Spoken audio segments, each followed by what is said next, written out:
읽겠습니다. 시작. 천국은 마치 밭에 감추인 보화와 같으니 사람이 이를 발견한 후 숨겨두고 기뻐하며 돌아가서 자기의 소유를 다 팔아 그 밭에 사느니라.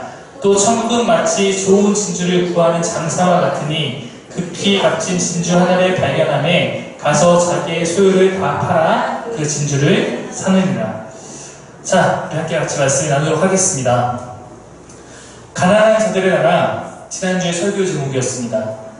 하나님께서 가난한 자들의 편이 되어준다 라고 말씀했습니다. 그들이 하나님만을 바라보고 하나님의 공급이 없으면 살 수 없는 상태가 되어 있기 때문입니다. 하나님께 두 손 들고 나와서 하나님만을 전적으로 바라보며 하나님만을 의지하는 삶을 살았기 때문에 그러한 가난한 자들에게 하나님이 그들의 편이 되어주십니다. 여기서 말하는 가난은 물질적, 정서적, 심적, 영적인 모든 상태를 포함한다고 볼 수 있습니다. 특별히 성경은 이것을 물질적인, 흔히 우리가 말하는 실질적인 가난과 긴밀하게 연결시키는 것을 볼 수 있습니다.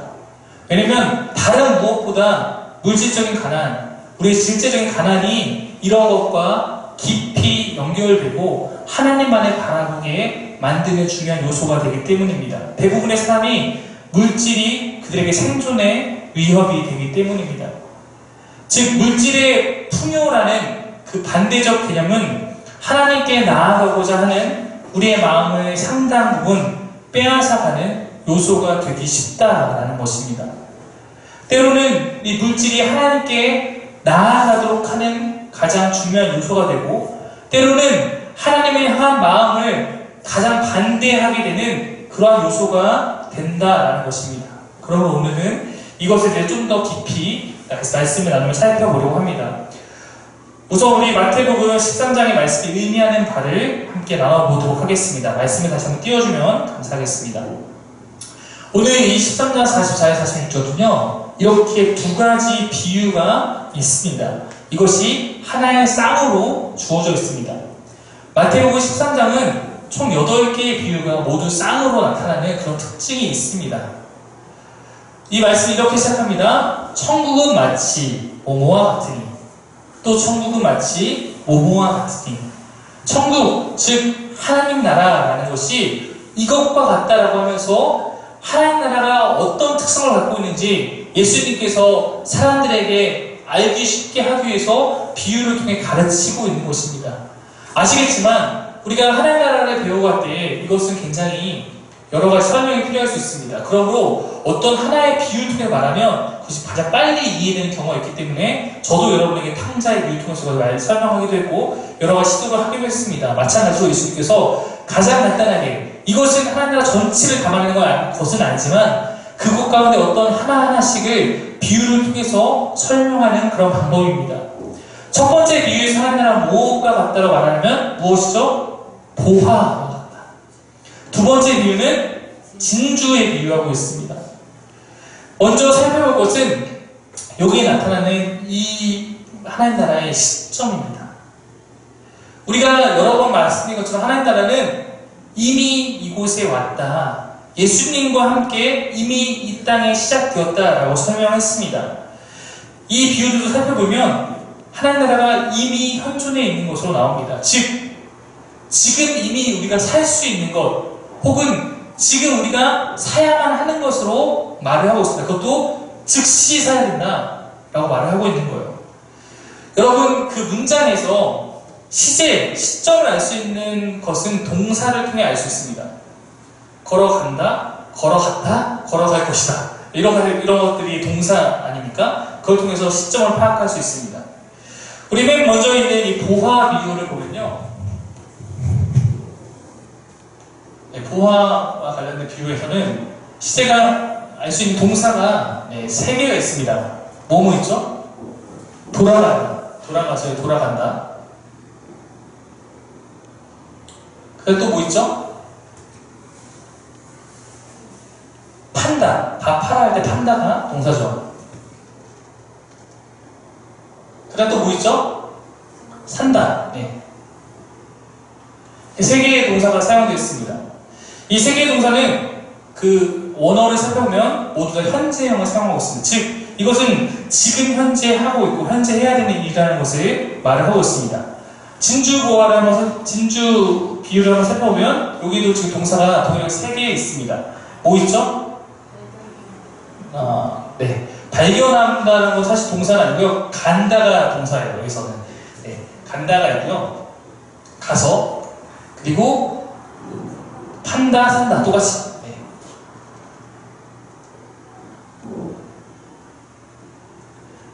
자, 여기서는 이 세 가지가 동일한 단어 썼지만 시제를 다르게 썼는데 세 개 모두 과거형입니다.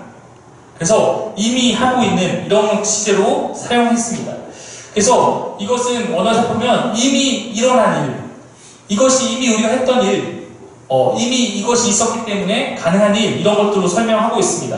즉, 두 가지 쪽을 말하고 있는 것은 하나님 나라가 이때 당시 사람들의 생각처럼 먼 미래에 오기 때문에 먼 미래를 위해서 우리가 언젠가 준비해야 될 것이 아니라 이미 왔고 이미 지금 그런 걸 해야 하는 일로 설명하고 있다는 것입니다. 동일하게 우리도 먼 미래에 있을 무언가를 느긋하게 준비해야 되는 입장이 아닙니다. 오늘 비유에서는 그 나라는 다른 누군가 것을 발견하고 취하여 가기 전에 내가 먼저 그것을 발견했다면 적극적으로 소유하기 위해서 힘써야 한다는 것을 설명하고 있습니다. 우리가 지금 하나님 나라가 발견했다면 또 그것이 소중한 것이라는 것을 깨달았다면 우리는 그것을 위해서 적극적으로 나서야 한다는 것이 오늘 비유가 말을 하고 있는 것입니다.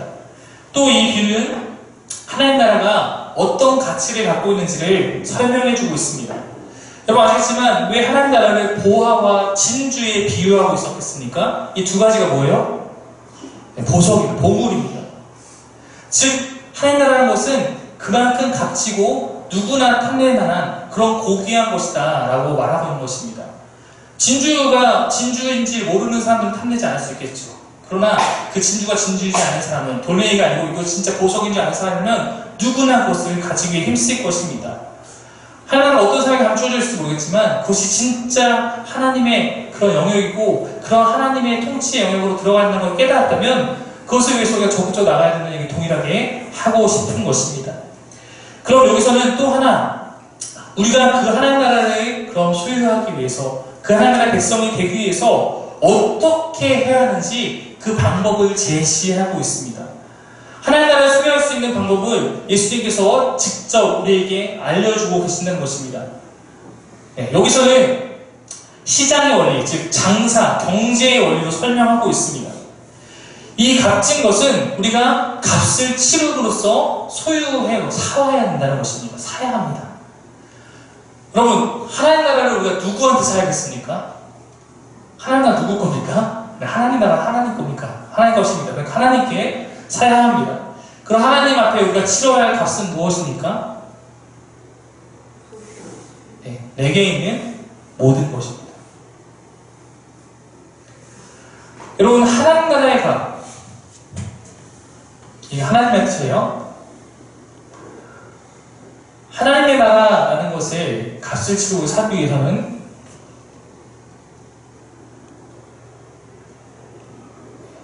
모든 것이 필요하다라는 것이 이 비유가 우리에게 말하고 있는 것입니다. 내게 있는 걸 다 팔아야 합니다. 자, 여러분, 그러면 우리가 이것이 정찰제가 아니면 더 알 수 있습니다. 그럼 정찰제가 뭔지 아시죠? 시장에 가면 이 스피커는 여기서 10만원이야. 이거 정찰제예요. 10만원 주고 사는 것, 이것이 정찰제입니다. 하나님 나라는 정찰제가 아니에요. 하나님 나라는 무엇입니까? 내게 있는 모든 것을 다 팔아야 합니다. 이 세상에 있는 모든 물건은 대부분 다 정찰제로 팔고 있습니다. 그래서 우리가 갖고 있는 빈부의 격차가 소비에 대한 중요한 차이를 만듭니다. 정찰제는 누구에게 유리합니까? 돈이 많은 사람일수록 유리합니다. 그렇지 않겠습니까? 네, 무엇은 물건은 돈이 많은 사람이 자기의 가장 작은 부분이고요. 돈이 없는 사람은 그만큼 더 큰 것을 내어서 사야 하는 것입니다. 그러나 이것이 내 소유를 다 팔아야 하는 것이라면 이것은 누구에게 유리하냐면 가난한 자들에게 유리합니다. 그러므로 세상의 이치에 빠르고 계산이 빠른 이 세상의 부자들은 하나님 나라를 살 수가 없는 것입니다. 이것이 예수님의 일관된 가르침입니다. 부자가 하나님 나라를 소유할 수 없다. 왜냐면 그들은 하나님 나라를 소유하기 위한 이 값을 치를 준비가 되어 있지 않기 때문입니다. 그들이 만약에 이 값을 치를 준비가 되어 있다면 그들은 이 땅에서 부자로 살지 못했을 것입니다. 여러분, 제가 마태복음이라는 책에서 하나님 나라라는 표현 대신에 뭘 쓴다 그랬어요? 천국, 즉 하늘나라라는 걸 쓴다고 했습니다.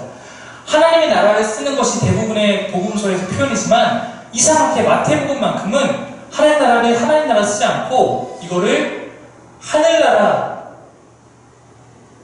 썼습니다. 이거를 우리는 한국 성경은 천국이라고 번역하고 있습니다. 이게 마태복음의 특징이에요. 왜 그렇습니까? 이것이 유대인들에게 쓴 책이기 때문에 유대인들은 하나님을 직접 하나님과 지칭하고 굉장히 신성모독적으로 생각할 수 있기 때문에 하나님 직접 지칭보다 하나님을 대신 하늘이라는 표현으로 마음법으로 사용했습니다. 그래서 하나님을 표현하고 싶지만 하늘이라고 표현하고 하나님의 뜻을 하늘의 뜻, 하나님 나라를 하늘나라로 표현하기 시작했습니다. 그러니까 그들은 하늘나라로 썼지만 우리는 이것을 보면서 하나님 나라라고 읽어야 되는 거예요. 근데 마태복음에 딱 4번, 전체에 딱 4번 하늘나라를 안 쓰고 하나님 나라를 사용했습니다. 그러면 여러분, 마태복음 읽는 독자들이 그걸 보면 어떻게 되겠습니까? 이거 왜 이러지? 놀라겠죠. 하나님 나라, 즉 마태복음에서 하나님 나라가 사용된 것을 잘 찾아보면 유대인들이 들었을 때 충격을 받을 만한 이야기를 할 때만큼은 강조하기 위해서 하나님 나라로 사용했습니다. 그 중에 한 번이 바로 부자에 대한 경고입니다. 말씀 한번 띄워주시겠습니까? 한번 같이 한번 읽어보겠습니다. 시작.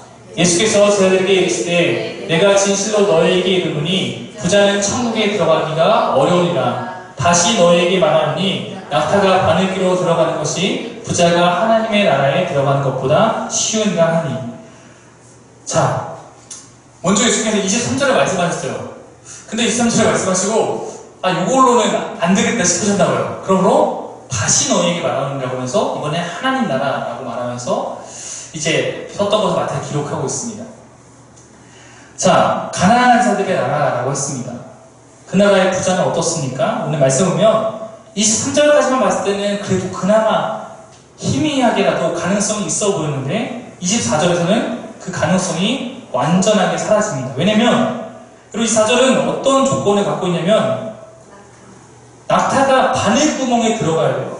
낙타가 바늘구멍에 들어가는 게 부자가 하나님 나라에 들어가는 것보다 쉽다. 즉 낙타가 바늘구멍에 들어갈 수 없다면 부자는 하나님 나라에 들어갈 수 없다는 충격적인 선언입니다. 성경은 우리에게 주어진 이유로 단 한 번도 그 내용이 취소되거나 변경되지 않고 전해져 왔습니다. 성경에 이런 말씀이 주어졌으니까 이걸 중간에 바꿀 수는 없고, 그러니까 역사 속에 몇몇 세속적이고 타락한 교회들은 이 말씀 때문에 많은 고민을 했던 흔적들이 발견됩니다.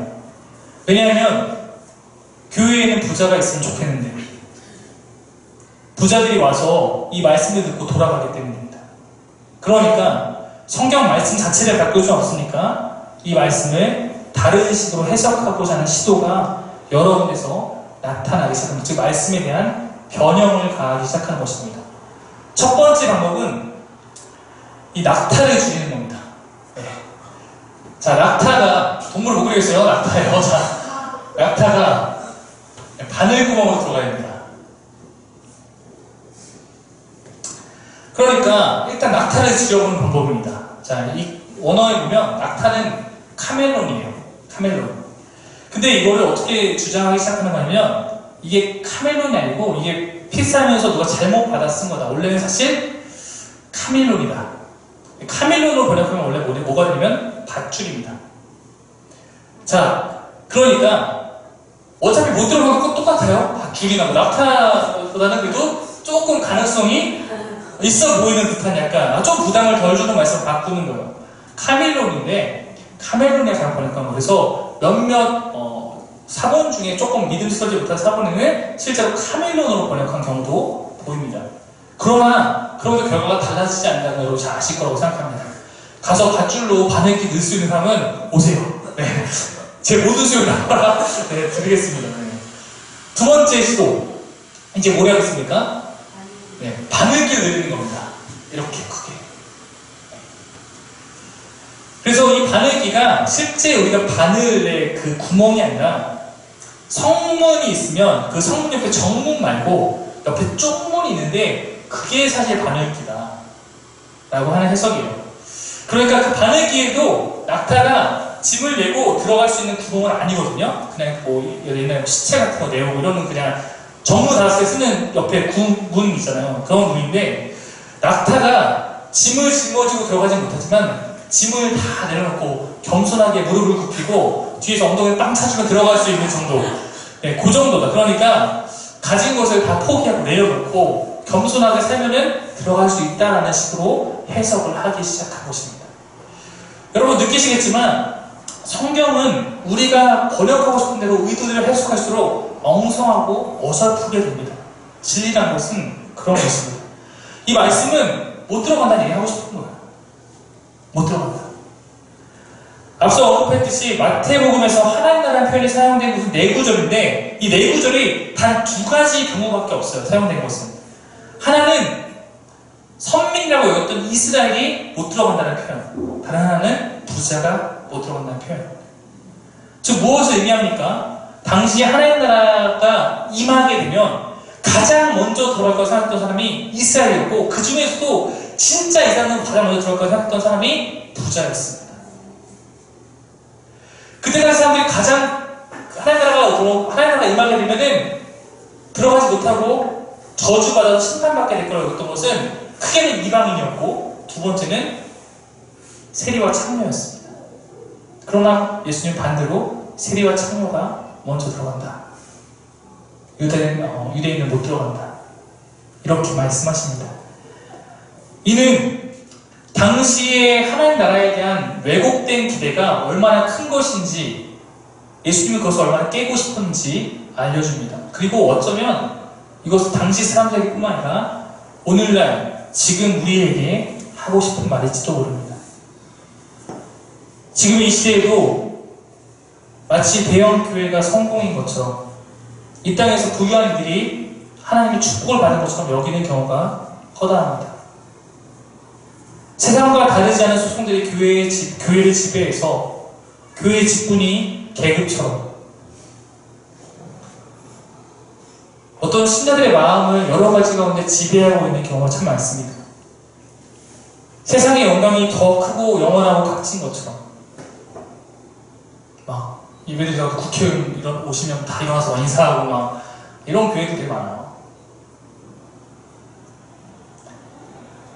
하나님이 주인 되지 못하고 하나님 앞에서 하나님의 원리가 작용하지 않는 모습이 참 많습니다. 혹은 나는 그렇게 세상을 누리지 못하는 것들에 대해서 좌절하고 살아가는 그런 신자들도 많습니다. 동일하게 사실은 잘못된 원리가 그 마음을 지배하는 것입니다. 하나님 나라의 원리는 오늘 본문에서 말한 것처럼 세상 나라의 원리와 완전하게 다릅니다. 세상은 부자가 돈으로 모든 것을 얻을 수 있지만 하나님 나라는 오로지 하나님의 은혜로 들어갈 수 있습니다. 돈은 오히려 많을수록 불리합니다. 세상의 원리가 교회에 들어오면 교회는 생명력을 잃습니다. 세상의 원리가 우리의 마음을 지배하기 시작하면 우리 또한 생명력을 잃습니다. 교회는, 신자는 하나님 나라의 원리를 따라서 세워져야 건강합니다. 여러분 주변을 보십시오. 얼마나 많은 교회가 세상의 가치를 쫓다가 스스로 무너지고 스스로 부패하고 있습니까? 우리도 사실 자만해서 안 됩니다. 우리는 사실 지금 많은 일들을 겪지 않았기 때문에 건강하게 보일 수도 있어요. 그러나 우리 또한 선줄로 생각하면 넘어지는 법이고 신자와 교회는 주님 앞에 서는 그날까지 날마다 자신을 돌아봐야 합니다. 우리가 날마다 우리에게 던져야 될 질문은 과연 우리는 하나님 앞에 어떠한가? 과연 나는 하나님 앞에 어떠한가? 말씀은 우리에게 말하고 있습니다. 하나님 나라가 어떻게 주어지는가? 하나님 나라를 얻기 위해서는 모든 것을 다 팔아 그것으로 고귀한 하나님 나라를 사야 한다 말합니다. 오늘 본문에 두 번 다 강조하고 있던 것 다 팔아 였습니다. 그럼 우리는 이 말씀을 어떻게 적용해야 할지를 생각해 봐야 합니다. 어떻게 하면 내가 내 소유를 다 팔아 하나님 나라를 살 수 있을까? 어떻게 하면 내가 이 말씀을 내 삶에 적용해서 내가 하나님 나라의 백성이 될 수 있을까? 여러분, 이것이 무소유의 삶을 의미하겠습니까? 신자는 이제부터 옷도 다 팔고 집도 다 팔고 다 음악 찍고 이 앞에 모여서 하나님만 바라고, 이건 아닐 것입니다. 우리가 추구하는 삶은 무소유가 아니었고 성경도 그것을 가르치고 있지는 않습니다. 다만 내 소유가 없어야 합니다. 이것은 내가 가진 모든 것들의 소유의 주인이 바뀌는 것을 의미합니다. 소유권을 이전하라는 의미입니다. 내게 있으나 내게 있는 모든 것이 나의 것이 아닌 것을 의미합니다. 무슨 얘기인지 이해가 되시나요? 네. 뭘 읽을까요? 네. 저희 집에 그 소유권은 강정규로 세대주가 되어 있습니다. 네. 그러나 강정규라고 쓸 수 있지만 내 마음속에서는, 물론 세상에 묵혀야 되니까 내 마음속에서는 거기 밑줄이 긋고 옆에다 이건 하나님 거, 하나님 필요하면 언제든 갖다 쓰세요 라고 하는 마음으로 살아야 한다는 것입니다. 이것이 하나님 나라에 속한 사람들의 속성입니다. 여러분, 하나님 나라는 왕이 모든 주권을 갖습니다. 제가 얼마 전에 남한산성이라는 영화를 봤는데, 그 남한산성에서 이제 그때 배경은 다 그렇지 않습니까? 이 나라는 왕의 것이니 왕의 뜻대로 하십시오, 이렇게 말을 하잖아요. 그렇죠? 내가 나의 모든 것을 갖고 있으며 하나님을 왕으로 인정한다라고 말을 하고 있는 것은 하나님을 명목상의 허수아비 왕으로 만드는 거예요. 난 내 마음대로 다 하고 하나님은 내 왕이에요. 여러분, 지금도 왕이 있는 나라가 있어요. 영국, 일본, 그런 데 왕이 있습니다. 근데 거기 왕이 실권이 하나도 없습니다. 그냥 명목상의 왕이에요. 행사 때 나와서 인사 한번 받고 들어가고, 이 사람이 뭐 주장하거나 그런 것이 아니라 상징적인 인물입니다. 근데 우리가 그렇게 하나님을 모시면 안 된다는 거예요. 하나님의 상징적인 나의 왕을 두고 실권은 내가 다 하고 있어, 내 마음 하고 있어, 이건 하나님 나라의 백성의 모습이 아니라는 것입니다. 진정 왕은 자신의 나라에 속한 모든 것에 대한 주권을 갖습니다. 내게 있지만 내 것이 아닌 삶, 내게 그냥 맡겨져 있음을 아는 삶, 이것이 하나님 나라에 사는 사람들의 태도라는 것입니다. 여러분, 우리 소유라는 것은 굉장히 광범위합니다. 저희 소유 가운데, 소유라고 말은 안 되지만 어쨌든 그 소유의 의미 가운데 저희 가정도 있고 특별히 저희 자녀들이 있을 것입니다. 자녀 또한 내 것이 아니라 하나님이 나에게 맡기신 것이라는 것을 인정하고 나아가야 합니다. 그리고 우리의 소유 중에 어쩌면 가장 분명한 것은 물질, 즉 돈일 것입니다. 성경은 정말 많은 곳에서 하나님이 너희 왕이 되어야 한다는 얘기를 하면서 동시에 성경에 여러분 수많은 얘기가 돈에 대한 이야기예요. 왜 성경이 그렇게 많은 돈에 대한 얘기를 하고 있냐면 이것이 하나님의 왕 되심을 가장 방해할 수 있는 요소이기 때문에 경고하는 것입니다. 내 돈의 소유권이 바뀌어야 합니다. 이것은 내 지갑의 소유권이 바뀌는 거예요. 내 지갑이 있으면 내 지갑입니다. 주는 이걸 내 지갑으로 알고 빛이 있는 것을 저의 지갑으로 알 수 있겠지만 내 지갑을 바라보는 나의 삶의 태도는 이거는 하나님 거. 하나님 거면 하나님 걸 내 마음으로 사용하면 안 되죠.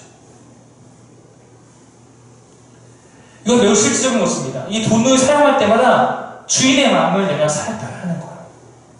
이것이 하나님의 마음을 맞을까?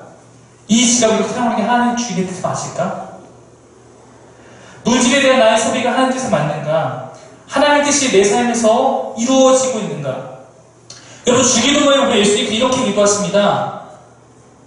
뜻이 하늘에서 이루어질 것 같이 땅에서도 이루어지리라. 즉 하나님의 뜻이 이 땅 가운데 나를 통해 이루어지기를 기도하는 겁니다.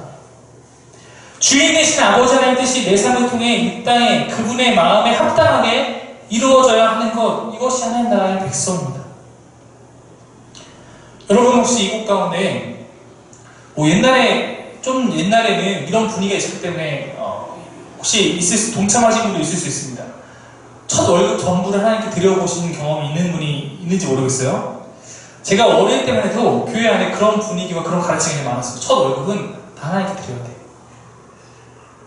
그래서 제가 아르바이트에서 첫 월급을 받은 적이 있었어요. 저도 물론 하나님께 드렸습니다, 월급을.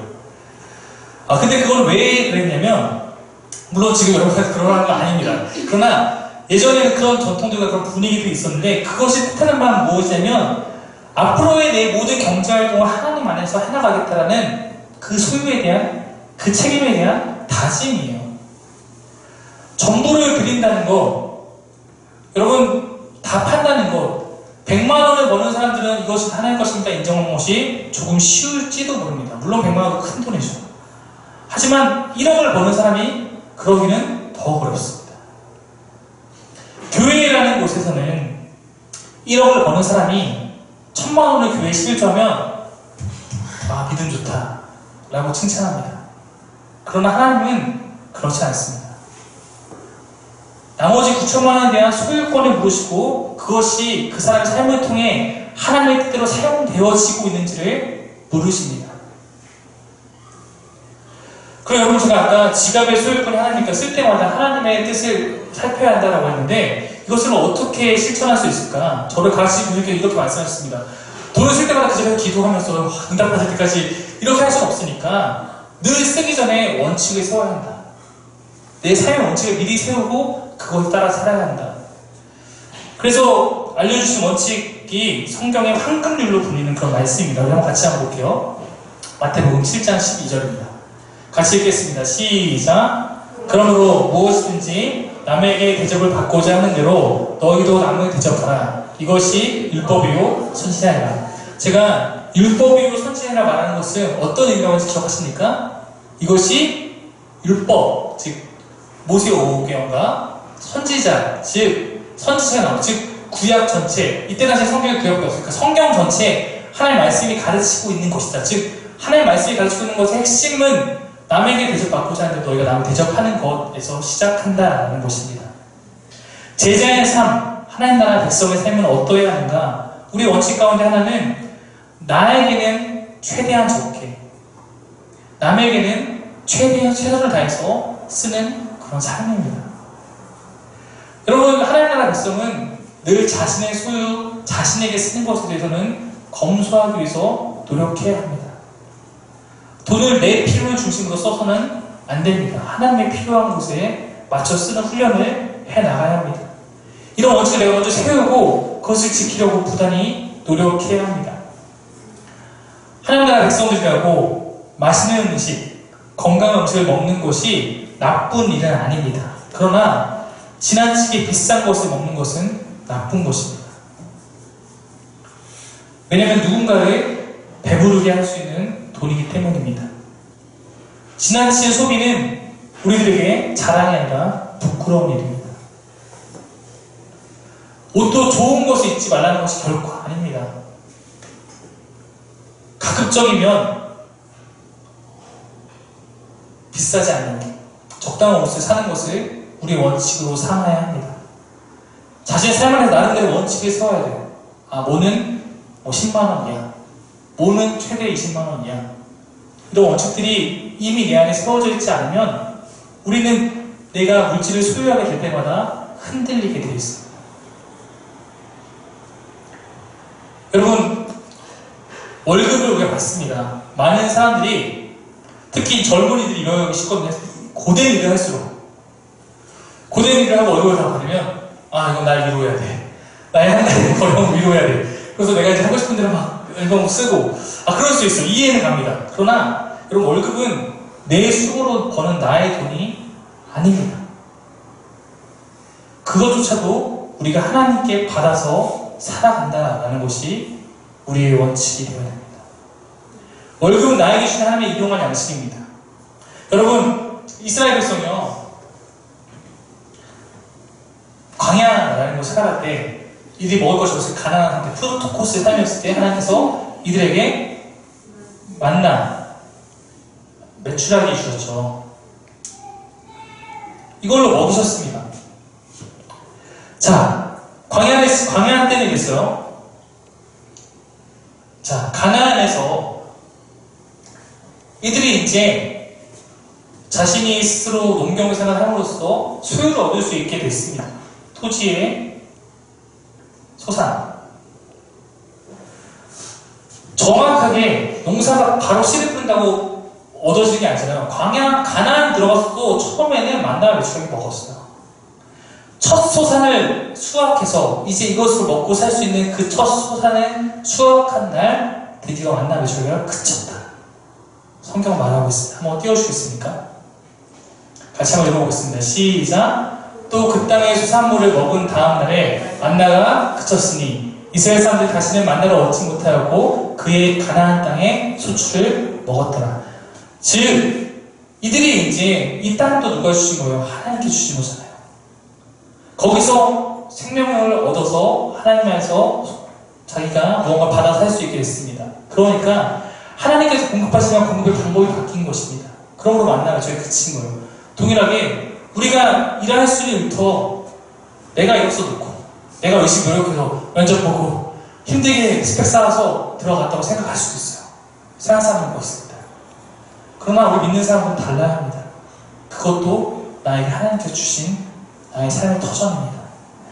그러므로 그 땅에서 노력해서 얻어지는 것은 하나님께서 나에게 허락하신 양식입니다. 만나 메추라기가 하나님의 기적이고 토지의 수산물은 내 노력의 결과입니까? 그렇지 않습니다. 그것은 기적을 내시는 분만 하나님이고 이 땅을 운영하시는 분은 하나님이 아니라는 일인과 똑같은 거예요. 모두 하나님께서 우리에게 주신 것, 그리고 그러므로 나에게 맡겨진 그 하나님의 물질과 또한 나에게 맡겨진 하나님의 그 시간들과 내 삶과 내 모든 재능들과 이 모든 것들을 어떻게 하면 내가 하나님 뜻에 맞게 사용할 것인가를 고민하며 그것을 위해 노력하는 사람들, 그것이 내게 있는 모든 것을 다 팔아 하나님 나라를 살아가는 그런 사람들의 모습인 것입니다. 내게 있는 것에 대한 우리의 가치관이 바뀌어야 합니다. 가치관의 혁명이 일어나야 돼요. 이것이 하나님 나라를 살아가고자 하는 사람들의 가장 중요한 원칙이고 우리에게 변화되어야 할 목표입니다. 내 모든 것이 주님에게로부터 왔다는 것을 인정하며 그분의 뜻에 맞게 사용하는 삶, 다 팔아서 하나님 앞에 부끄럽지 않게 사용하는 삶. 여러분, 영적이라는 게 문제는 뭡니까? 영성이 좋다는 게 뭔가요? 방언은 수식까지 하고 치유를 하고 이러면 영성이 좋은 거예요. 저는 지금까지 제가 그렇게 느꼈던 적도 있어요. 어렸을 때는. 근데 살면 살수록 정말 하나님 알아면 알아갈수록 그것이 영성이 아니에요. 영성은 지금 설교한 이 내용을 삶에서 살아가는 사람들입니다. 그 순종이 영성입니다. 저는 방언 수식까지 하는 사람 믿지 않아요. 근데 이렇게 순종을 살아가는 사람은 믿을 수 있습니다. 아마 하나님도 그러지 않을까 생각합니다. 말씀에 순종하는 것, 그것이 우리의 실력이고 그것이 우리의 영성입니다. 이런 삶의 실천이 여러분의 삶의 열매로 나타나서 여러분의 삶 가운데 실제적으로 하나님 나라가 선포되어져 오고 하나님 주인의 삶이 시작되기를 간절히 소망합니다. 기도하겠습니다.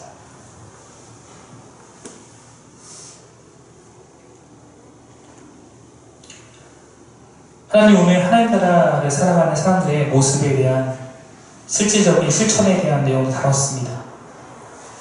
관념으로 있던 것이 내 실제가 되었을 때 우리에게 더욱더 많은 부담감이 있을 수 있겠지만 이것이 우리 거룩한 부담감이 되고 이것이 내 안에 잘 소화되어 말씀에 따라 순종하며 살아가는 삶이 내 안에 펼쳐질 수 있도록 인도하여 주옵소서. 우리 힘으로 할 수 없습니다. 성령 하나님, 날마다 세상의 원리와 세상의 유혹을 따라가려고 우리 마음 붙잡으시고 하나님, 다시 한번 내 마음이 말씀 가운데 하나님의 뜻에 맞게 살아갈 수 있도록 우리 가운데 날마다 말씀하여 주시고 건면하여 주시고 도와주옵소서. 우리 상임의 교회 가운데 비록 이 교회가 크지 않지만 이곳에서 말씀 가운데 훈련받은 사람들이 정말 세상 가운데 이렇게 하나님 나라를 실천해 갈 수 있는 그런 사람들이 되기를 간절히 원합니다. 하나님, 우리 도우소서. 감사드리며 예수님 이름으로 기도드립니다. 아멘. 네, 우리 상임 편지를 같이 나누려고 하는